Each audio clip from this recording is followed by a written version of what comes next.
Good day and welcome to Big Bad Tech. I'm your instructor Jim Pytel, and today's topic of discussion is prototyping boards. Our objective is to take a close look at a common circuit building environment utilized in lab settings known as the prototyping board. This lecture operates under the presumption the viewer has more than a passing familiarity with series and parallel arrangements of resistors and the ohmmeter function on the DMM. If you haven't watched these lectures yet, or only dimly recall their contents, please take the time to do so now. The prototyping board, commonly called a protoboard or a breadboard, is a reusable, solderless circuit building environment that necessitates no soldering to connect components. Components plug into holes in the protoboard and can be moved and removed as you see fit. The connections are temporary in nature and are commonly used in laboratory and development environments to analyze circuits and test functionality prior to committing to a final layout. If you are enrolled in a basic electronics class with an associated hardware lab, this is the battlefield on which most of your battles will be fought.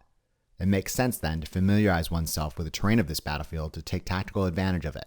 One need look no further than Thermopylae, in which, if we are to lend credence to the movie 300, a handful of handsome bare-chested Spartans held back an army of deviant and deformed Persians strictly because they employed the terrain to their advantage, at least temporarily. It is this historical event that has inspired my lifelong distrust of goat herders. For the purposes of today's lecture, we'll be making use of the Twin Industries TW-E41-1060 protoboard. This in no way is meant to be neither an exhaustive review of this board nor an endorsement of this particular manufacturer or model. I only wish to use this board as a representative example of what you may encounter in the field. Not all protoboards look this way, nor are they configured in this exact same fashion. Do not think by passively watching this lecture you will absorb its contents. This lecture is meant to be a hands-on exercise. Get yourself an ohmmeter and a protoboard and follow along. A protoboard is a perforated block of insulating plastic with numerous conductive clips under the perforations. The conductive clips are called tie points, contact points, or nodes. If the insulating plastic exterior is transparent, or if you ripped a section off the board and looked at the back, as I've done here, you could clearly see where the pooled connections exist. Problem is we can't, so we've got to use an ohmmeter to perform a continuity test at various points on our board in order to draw conclusions on how it is constructed and how to best and most efficiently utilize it to take tactical advantage when constructing a circuit and making observations. Before we do so, let's do a quick once-over of the board's exterior before we probe its depths. Up top, this protoboard features a row of binding posts. The binding posts allow banana jacks from power supplies to be plugged into them. A wire can then be inserted into a hole or wrapped around the metal post and clamped to the screw-down portion of the binding post. This allows the incoming current from a power supply banana jack to be distributed to other portions of the circuit under construction. The perforated plastic features regions I'll call bus strips and nodes. The bus strips are identified by common colors running the length of them. In this case, there are a pair of red and blue bus strips across the top, running left to right, a pair on either side and two sets down the middle, running bottom to top. Notice in addition to the colors red and blue, the bus strips are identified by a positive and a negative. Ordinarily, connections marked positive are reserved for the positive terminal of the voltage source, and connections marked negative are reserved for the negative terminal of the voltage source. This purposeful labeling, however, does not stop you from connecting the positive terminal of a voltage source to the bus strip marked with a negative, nor does it stop you from connecting the negative terminal of a voltage source to the bus strip marked with a positive. You can wear a hat on your foot, but that is not its intended purpose. Long story short, use the bus strips what they're intended for, the distribution of positive and negative voltage to the rest of your circuit. The three sections, left, middle, and right, between the bus strips are collections of nodes, divided down the center by a ditch. Individual perforations within the board are identified by numerical rows, running left to right, and alphabetical columns running up and down.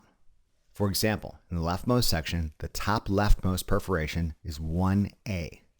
The one immediately to the right is 1B. The one immediately below is 2A. If we jump across the ditch in the same row, we find point 1F. Are any of these holes connected by the connective clips underneath, or are they connected in any other way, shape, or form to the binding posts or bus strips to each other? I don't know. I suppose we could rip the board apart and look at it, but I suggest a far more elegant and simple manner. Perhaps we can use an ohmmeter. Something with a high or infinite resistance is an open or not connected. Something with a low or 0 ohms of resistance is connected. Are the binding posts on this board connected to any of the bus strips? A quick check with the ohmmeter demonstrates that all combinations of binding posts and bus strips, both red and blue, indicate no connection with each other.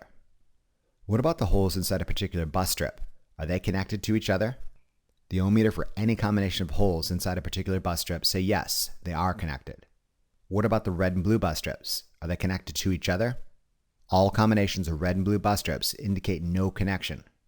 What we've learned is this: binding posts are isolated from each other and the individual bus strips. We've also learned that the red and blue bus strips are isolated from each other. Finally, we've learned that all points within a particular colored bus strip are connected to one another.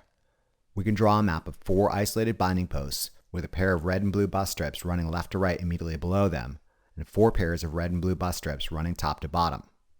Now that we've got an idea how the bus strips and binding posts are related to each other, let's make some modifications by including some external connections. What if I tied a wire from a binding post to a bus strip?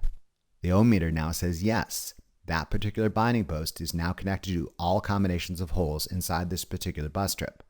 That's the point of the bus strips. They're handy points of distribution running along the top, 1 on either side, and if that's not enough, 2 down the middle. Customarily, one uses the bus strips not for individual components, but rather for the distribution of supply positive and negative voltage connections to various parts of the board. Using additional jumper wires, all red bus strips could be connected to the binding post connected to the positive terminal of the voltage source. Similarly, all blue bus strips could be connected to the binding post connected to the negative terminal of the voltage source. Now every collection of nodes in each of the 3 sections of the protoboard has ready access to the positive and negative connections to the voltage source without the necessity of excessively long lengths of wire. If you're getting scared, don't worry, your first circuits will be very simple and may not necessitate this level of organization. This being said, I do want you to start thinking like this up front and get into good habits now. As your circuits grow in size and complexity, you'll appreciate neatness and accessibility. Let's now take a look at the nodes that define the bulk of the protoboard. This is where components are typically mounted. Connected components in a circuit necessitate a point of common connection. Our job is to determine where these points of common connection exist. Let's look at the 5 points in row 1A through E. The ohmmeter for every possible combination of these 5 points in the same row tells us they're all connected. This is our first node, or point of common connection. What about these set of 5 points in the same row across the ditch? 1F through J. A similar check for every single possible combination of these 5 points defining 1F through J reveals they are all connected to each other. Are any of the points in 1A through E connected to 1F through J across the ditch? The ohmmeter says no. 1A through E and 1F through J can be considered their own isolated nodes. Finally, consider connections between the rows. What about 2A through E? Are any of these points connected to the row above it, 1A through E? The ohmmeter says no. 1A through E and 2A through E can also be considered their own isolated nodes, as can 1F through J and 2F through J. Again, if we had the luxury of ripping the protoboard apart, we could visually see this pattern of connection among the nodes without reliance upon the ohmmeter. Sliding one of the conductive clips out of the insulating plastic block, it's glaringly obvious that all 5 points in a single row are connected with one another, and all rows are isolated from one another. After a couple of similar observations, you get a sense of an emerging pattern. The easiest way to think about this board is as a collection of isolated nodes with bus strips bracketing them into 3 separate sections. Voltage would be distributed via the binding post and bus strips, whereas components, the actual elements constituting the circuit, would go node to node. I say again, components go node to node. Allow me to demonstrate. Consider a nominal 270 ohm resistor. The ohmmeter indicates it has a resistance value well inside the plus or minus 5% tolerance range. We need to install this resistor on the protoboard such that it presents the same resistance. There's a couple ways to do this correctly, and a whole bunch of wrong ways. Here's one way of correctly installing this resistor on the protoboard. One terminal of the resistor is inserted into the collection of points constituting the node 40A through E, and the other terminal of the resistor is inserted into the collection of points constituting the node 45A through E. The one and only path from node 40A through E to 45A through E is through the nominal 270 ohm resistor. The ohmmeter demonstrates this resistor presents the same resistance when installed on the protoboard in this fashion. Here's another way of correctly installing this resistor on the protoboard. One terminal of the resistor is inserted into the collection of points constituting the node 45A through E, and the other terminal of the resistor is inserted into the collection of points constituting node 45F through J across the ditch. The one and only path from node 45A through E to 45F through J is through the nominal 270 ohm resistor. The ohmmeter again demonstrates this resistor presents the same resistance when installed on the protoboard in this fashion. Again, components go node to node. Compare and contrast these correct implementations with this glaringly incorrect way of installing a component on a protoboard. Recall that a short is a low resistance path around a component. A shorted resistor is a resistor where one terminal of the resistor is tied to the other via a low resistance path. All points within node 45A through E are pooled together. If both terminals of the nominal 270 ohm resistor are placed in node 45A through E, a short or low resistance path around the resistor exists such that it presents no resistance. The ohmmeter demonstrates that a resistor with both terminals inserted in the same node is effectively shorted out such that it presents no resistance. If I was to strip away the insulating block, this would be equivalent to tying both terminals of the resistor together with a 0 ohm short. Do not do this. This is not how components are installed on a protoboard. I must remind you that components go from node to node such that the only means of travel from node to node is through that component bridging the nodes of interest. Let's now examine series and parallel relationships of resistors installed on a protoboard. Consider a series or inline combination of three resistors, R1 having a value of 270 ohms, R2 having a value of 390 ohms, and finally R3 having a value of 560 ohms. Theoretically, this series combination of three resistors should have a total resistance of 1,220 ohms, or more appropriately, roughly 1.2 kilo ohms. Here's one way of correctly installing this series combination of three resistors on the protoboard. One terminal of R1 is inserted into the collection of points constituting the node 35A through E, and the other terminal of R1 is inserted into the collection of points constituting node 40A through E. Continuing from this node, one terminal of R2 is inserted into the collection of points constituting the node 40A through E, and the other terminal of R2 is inserted into the collection of points constituting the node 45A through E. Finally, continuing from this node, one terminal of R3 is inserted into the collection of points constituting the node 45A through E, and the other terminal of R3 is inserted into the collection of points constituting the node 50A through E. The one and only path from node 35A through E to 50A through E is through the series combination of three resistors. The ohmmeter demonstrates the resistance for this circuit is close to the theoretical calculations for this series combination of three resistors. Consider, however, the consequences of an inadvertent open inside a series circuit. Let's say R1 terminates at the collection of points constituting the node 39A through E. However, R2 begins at the collection of points constituting the node 40A through E. Recall that rows are not connected. This is an open circuit. The ohmmeter demonstrates the resistance for this circuit is infinite, meaning no path exists because of the misconnection between the bottom of R1 and the top of R2. Be on the lookout for such mistakes. Although R1 and R2 may be separated by fractions of a millimeter, they may as well be a mile apart because no conductive path exists between these rows. Here's another way of correctly installing a series combination of three resistors on a protoboard. One terminal of R1 is inserted into the collection of points constituting the node 35A through E in the first section, and the other terminal of R1 is inserted into the collection of points constituting the node 35F through J, bridging the ditch. Continuing from this node, one terminal of R2 is inserted into the collection of points constituting the node 35F through J, and the other terminal of R2 is inserted into the collection of points constituting the node 35A through E in the middle section, bridging the bus strips. Finally, continuing from this node, one terminal of R3 is inserted into the collection of points constituting the node 35A through E, and the other terminal of R3 is inserted into the collection of points constituting the node 35F through J, bridging the middle ditch. The one and only path from node 35A through E in the first section to 35F through J in the middle section is through the series combination of three resistors. The ohmmeter demonstrates the resistance is close to the theoretical calculation for the series combination of three resistors. Consider the consequences of an inadvertent short inside a series circuit. Let's say R1 both starts and ends at the collection of points constituting the node 35F through J. Recall that all points within the node 35F through J are connected. This is a short circuit.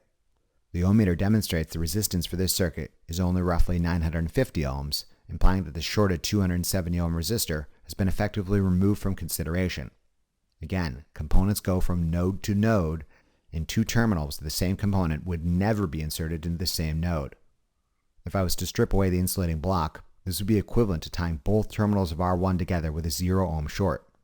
Do not do this. Components go from node to node. Let's now examine parallel circuits installed on protoboards. Consider a parallel or side-by-side combination of three resistors, R1 having a value of 270 ohms, R2 having a value of 390 ohms, and R3 having a value of 560 ohms. Ideally, this parallel combination of three resistors should have a total resistance of roughly 124.2 ohms. Here's an effective but rather sloppy way of correctly installing this parallel combination of three resistors on the protoboard.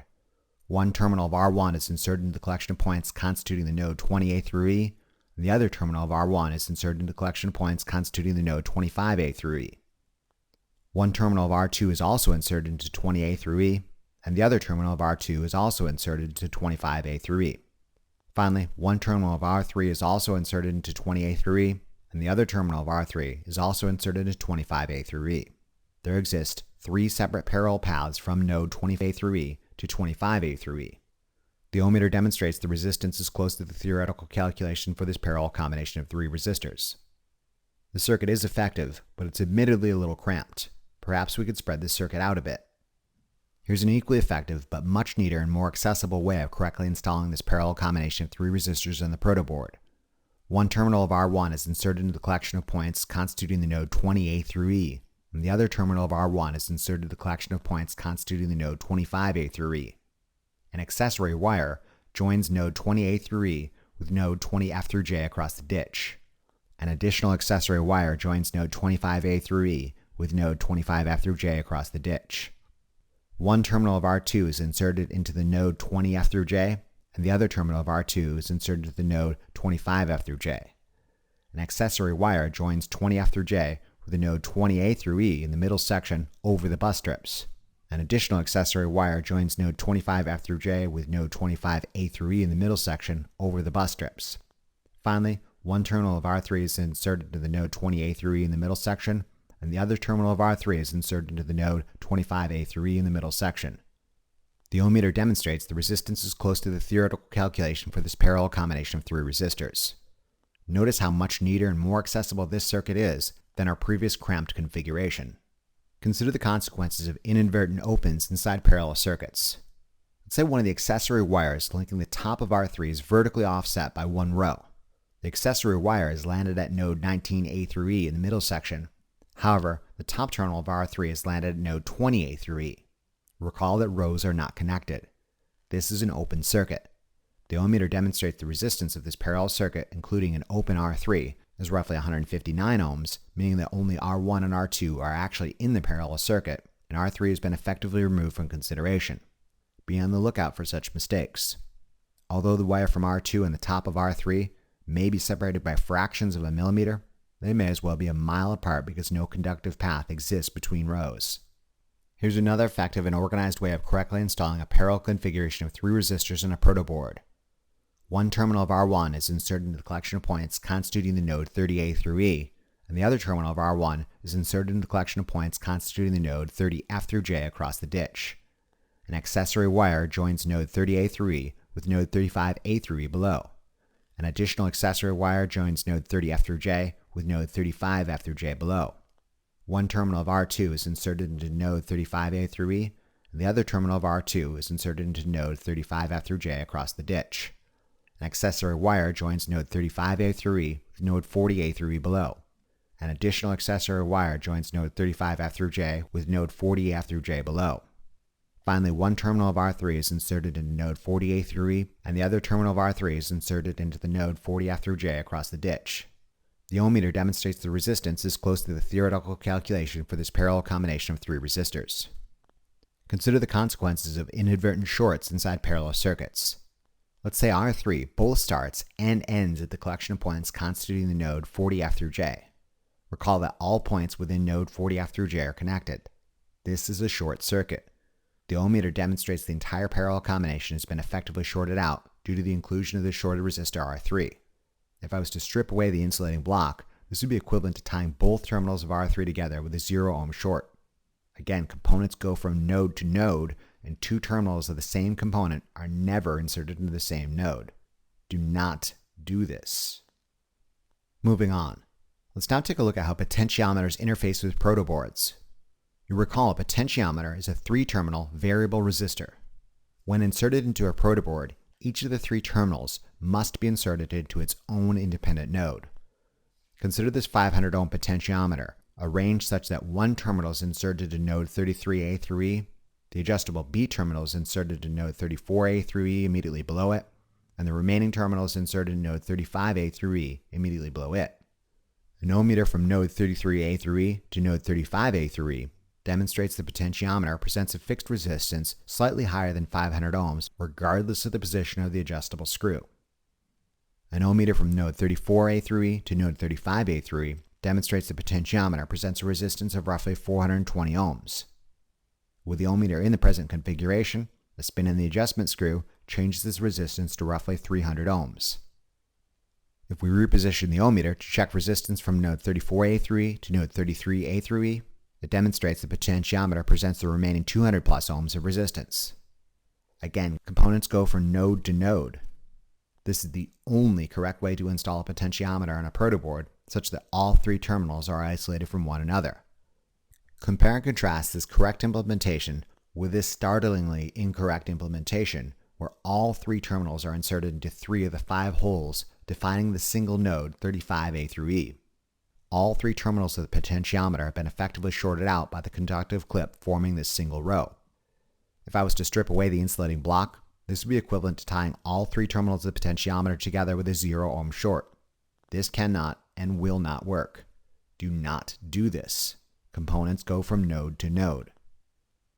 Let's now take a look at how special purpose electronic components interface with protoboards.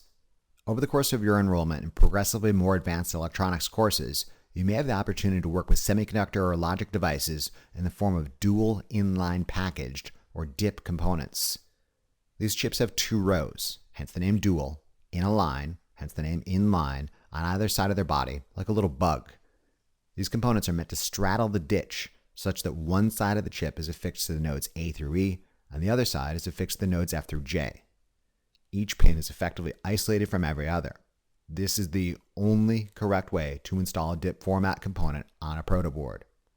Compare and contrast this correct implementation with this incorrect implementation, where terminals on opposite sides of the chip are inserted into the same row. Every pair of terminals has effectively been shorted out by the conductive clip forming each row. If I was to strip away the insulating block, this would be equivalent to tying terminals on either side of the chip together with a 0 ohm short. This cannot and will not work. Do not do this. Components go from node to node. Here's another example of a dual inline package of switches consisting of 8 individual single-pole, single-throw switches. Each switch has 2 terminals and is electrically isolated from every other switch in this package. One can open or close each switch individually such that it makes or breaks connection between its individual terminals. The only correct way to install this collection of switches is so it straddles the ditch such that one terminal of each switch is on one side of the ditch and the other terminal of the switch is on the other. The only way to get across the ditch is through a closed switch. The ohmmeter demonstrates there is no connection from node 45A through E to node 45F through J. This switch is open. When I close the switch in that particular row, the ohmmeter demonstrates there is now connection from 45A through E to 45F through J. This switch is closed. Compare and contrast this correct implementation with this incorrect implementation, where both terminals of each switch are inserted into the same node. Every switch has been effectively shorted out by the conductive clip forming each row. If I was to strip away the insulating block, this would be equivalent to tying both terminals of the switch together with a 0 ohm short. It's glaringly obvious that a 0 ohm short bridges the switch, and the switch's ability of making and breaking electrical connection is negated. This cannot and will not work. Do not do this.